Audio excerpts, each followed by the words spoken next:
estudyante ay puno ng hamon.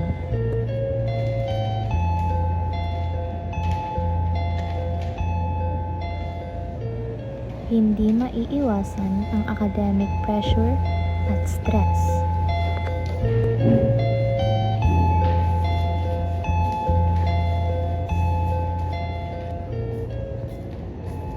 Ang pressure ay hamon lamang, hindi ito hadlang.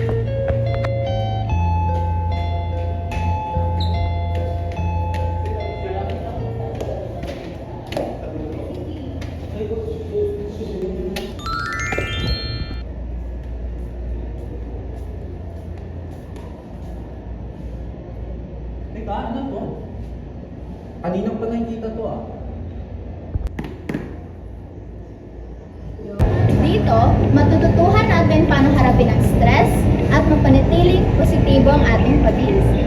Tandaan, mahalagang alagaan ang ating katawan, kundi pati na rin ang ating isipan. Kaya't, tara na! Sino nga ba ang ating tagapagsalita? Andito si...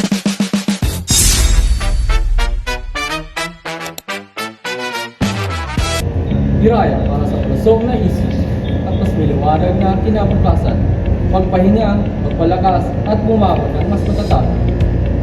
Hiraya, Medical Center, Care, Compassion, Wellness. I'm sure we're taller another dimension. You say we're small and not worth the mention.